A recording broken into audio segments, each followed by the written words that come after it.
नमस्कार, मैं हूं अनुकुल तिवारी और आप वॉइस अब देख रहे। देखिए हमारे साथ नवीन सर मौजूद हैं और आप अब नवीन सर भी कहिए और इनको कट ऑफ गुरु भी कहिए।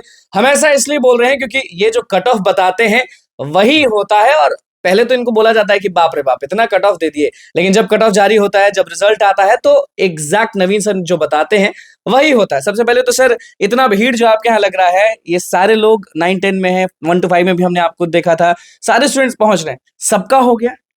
सबका कभी संभव नहीं है कि हाँ, हो जाएगा। हाँ। एक्चुअली में जब आप मेहनत करते हैं छात्रों के साथ कदम से कदम मिला के आगे बढ़ते हैं, जो आपका कंटेंट है, मटेरियल है, उस लायक आप बच्चों को दे पाते हैं और अंततः रिजल्ट के रूप में जब परिणत होता है, कोई भी शिक्षक हो, इससे बड़ी खुशी हो नहीं सकती है। जी।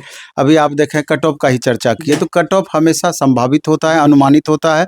आप कितना बेस्ट कैलकुलेशन किए हैं, उस पर डिपेंड करेगा कितना कट ऑफ एग्जैक्ट जाएगा। तो आपका और एग्जैक्ट कैसे चले जाता है? और कोई ज़रूरी नहीं है कि हर कैटेगरी में आपका एग्जैक्ट ही चला जाए। लेकिन फिर भी जैसे मैथ की अगर बात करें तो इसमें 2 बातें हैं। एक तो कट ऑफ आपका एग्जैक्ट गया, दूसरा है कि चिंता की भी बात है। चिंता की बात ये है कि अभी आप देखेंगे, अगर मैथ से हम स्टार्ट करते हैं तो बिल्कुल। मैथ में यूआर और बीसी दोनों का मेल का कट ऑफ 102 गया, 120 दोनों में का 102 गया, यूआर का भी 120 में। और बीसी का भी। और ईडब्ल्यूएस का 101 कट ऑफ गया। फिर उसके बाद ईबीसी का 99 कट ऑफ गया। तो ये कहीं न कहीं चिंता वाली बात है कि इतना हाई कट ऑफ कैसे? हुँ, तो हाई कट ऑफ के पीछे रीज़न भी बहुत सारे हैं कि मैथ की खास करके बात करें तो जितने भी इंजीनियरिंग बैकग्राउंड के छात्र होते हैं, सब मैथ सब्जेक्ट को चूज़ करते हैं। उन लोग का मैथ ऑलरेडी बहुत स्ट्रॉन्ग होता है।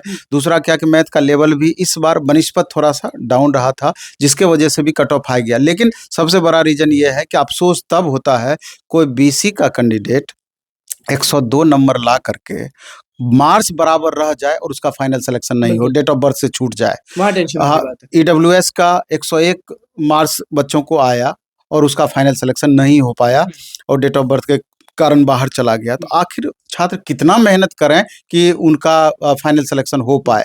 और अन्य सब्जेक्ट में आप देखेंगे, साइंस हो गया, इंग्लिश हो गया, संस्कृत हो गया, कुछ एक ऐसे सब्जेक्ट रहे कि जिनका कट ऑफ निश्चित रूप से डाउन रहा। तो डाउन होने रहने के एसएसटी का ले लीजिए, बनिस्पत कट ऑफ डाउन था। तो उसके पीछे रीज़न ये था कि क्वेश्चन का लेवल, चूँकि लेवल उसका ज़्यादा था तो कट ऑफ डाउन होना स्वाभाविक था।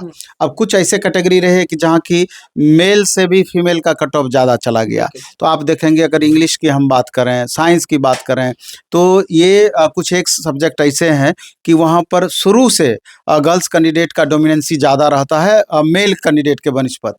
और दूसरा कि एक बात और आप प्रश्न कर सकते हैं कि यूआर का कट ऑफ, ईडब्ल्यूएस का, फिर बीसी का कट ऑफ लगभग इतना समकक्ष कैसे पहुंच गया? तो इसके पीछे सबसे बड़ा रीज़न ये था कि जब रोस्टर जारी किया गया तो बीसी का सीट में बहुत ज़्यादा कमी आई और इससे भी ज़्यादा प्रभावित ईडब्ल्यूएस कैंडिडेट रहे, ईबीसी कैंडिडेट रहे, यूआर में बढ़ा, एससी में बढ़ा, बाकी सारे कैटेगरी में नंबर ऑफ सीट्स में बहुत ज़्यादा कमी रही। तो स्वाभाविक है कि सीट कम होगी तो कट ऑफ ऊपर जाएगा ही जाएगा। यही कारण है कि लगभग समकक्ष कट ऑफ चला गया, बहुत कम गैप रह सबसे पाया। कम कट ऑफ किसका गया सर? सबसे कम कट ऑफ सब्जेक्ट में, नहीं, मैथ्स नहीं, में जैसे सब्जेक्ट में बात की जाए तो इंग्लिश का सबसे कम कट ऑफ रहा, साइंस का कट ऑफ कम रहा, संस्कृत का कट ऑफ कम रहा। उसमें भी आपका ही लेकिन लड़ा। सबसे बड़ा चिंता का विषय ये रहा कि 9-10th की अगर हम ओवरऑल बात करें तो 4000 रिजल्ट कम दिया गया। बिल्कुल, इस बात 4000 रिजल्ट कम दिया गया। संस्कृत में 2588 वैकेंसी थी तो मात्र 968 रिजल्ट दिया गया। इंग्लिश में 3924 वैकेंसी थी तो 2961 रिजल्ट दिया गया। हिंदी में 2284 वैकेंसी थी तो 2082 रिजल्ट दिया गया। उर्दू में 1438 वैकेंसी थी तो मात्र 807 उर्दू में रिजल्ट फिर से दिया। वही किया 800, हाँ 1 to 5 बिल्कुल। तो अब सवाल ये उठता है कि इस तरह का जो प्रकरण चल रहा है, इतनी वैकेंसियां शुरुआत में ही कम कर दी जा रही है, तो इसका स्पष्टीकरण आयोग को जरूर देना चाहिए। और इससे भी बड़ा सवाल ये है कि आप सप्लीमेंट्री रिजल्ट देते नहीं हैं, आपने वेटिंग का प्रावधान नहीं कर रखा है। 1 कैंडिडेट 1 रिजल्ट या मल्टीपल कैंडिडेट की बात करें तो एक ही स्टूडेंट का 6 to 8 में भी रिजल्ट है, 9-10th में भी रिजल्ट है और 11-12th में भी होगा। तो आखिर वो जो छात्र एक जगह ज्वाइन करेंगे, 2 जगह जो सीटें खाली रह जाएगी, उसका क्या? तो बहुत सारे ऐसे सवाल हैं और सर जो ये कि 4000 जो सीट खाली छोड़ा गया, इसका क्या होगा? नहीं, वही बात हम बता हाँ। रहे हैं कि 6100 सीट 1 to 5 6 to 8 4000 यहाँ 11,000 सीट करीब 10,100 सीट तो अभी ही खाली हो गया। इसके बाद 11 12th में भी कुछ ना कुछ देखने को मिलेगा ही। और सरकार का कहीं ना कहीं ये पॉलिसी है कि 30-35% सीट को हमको बचा लेना है और इसको फिर अगली वैकेंसी में ऐड कर देना है। सरकार का या तो बीपीएससी ऑफिस का? नहीं नहीं, जब भी होता है तो ये बीपीएससी तो समझिए आदेश पालक है। जैसा उनको निर्देश दिया जाएगा वैसा काम करेगी, वो खुद एक्सेप्ट करते हैं। तो जो भी होता है शिक्षा विभाग या बिहार सरकार के द्वारा ही समझिए कि ये बातें वहीं से सारा हैंडल होती है। तो ये कहीं ना कहीं उन छात्रों के साथ अन्याय है। अगर पूरी की पूरी सीटें भरी जाती तो यकीन मानिए कि कट ऑफ में 1-2 मार्क्स का और ज्यादा गिरावट होता। जिन छात्रों का बराबर होकर के रिजल्ट नहीं हो रहा है, जो छात्र 1 नंबर 2 नंबर से वंचित रह जा रहे हैं, उन छात्रों के साथ उचित न्याय हो पाता। तो ये बहुत ज्यादा चिंता का विषय है। और खास करके जिन छात्रों का रिजल्ट नहीं हुआ है, नेक टू नेक जा करके रह गए हैं, उन छात्रों के बारे में आप सोचिए, उन छात्रों से रिलेटेड बातें कीजिए कि वो अभी कितना परेशान चल रहे हैं। टॉपर्स आपके यहाँ पहुंच रहे हैं, मैथ्स वाले कितने थे इसमें? बहुत ज्यादा मैथ्स वाले अभी तो देखिए कि तीसरा रैंक यहीं से थे, 7वां रैंक यहीं से थे और बहुत सारे रैंक होल्डर यहीं से थे। सुबह से लगातार मिलने के लिए आ रहे हैं और अन्य सब्जेक्ट में भी, सिर्फ मैथ की बात तो नहीं। जड़ी बूटी के बारे में थोड़ा सा जिनका नहीं हुआ है उनको बताएं, क्योंकि टीआरई 4.0 भी सामने है। तो जो जड़ी बूटी इन लोग को दी है उन लोग को बताएं थोड़ा कि कैसे निकालें। सबसे बड़ी बात यह है कि पढ़ाई तो कमोबेश होता ही होता है। अगर आपको सब्जेक्ट में दिक्कत है, सब्जेक्ट पे पकड़ अच्छी नहीं है, तो टीचर तो हर सब्जेक्ट के यहाँ बेहतरीन रखा गया है, तो उनसे तो आपको हेल्प मिलता ही मिलता है। साथ में आपका टेस्ट आपको बहुत ज़्यादा मदद करता है और टेस्ट में हम डेली टेस्ट अलग लेते हैं, वीकली टेस्ट अलग लेते हैं। इतना ज़्यादा बच्चों को प्रैक्टिस हम करा देते हैं कि वो बच्चों को रिजल्ट के करीब लेकर के जाता है। तो मेरा ये कहना है कि वैसे छात्र जिनका चंद मार्क्स से रह गया या जो, हाँ बिल्कुल, और जो पहली बार टीआरई 4 देने को सोच रहे हैं, तो आपको पता होना चाहिए कि टीआरई 4 उतना ही ज्यादा टफ होने वाला है। इसलिए लेवल इससे भी ज्यादा होगा।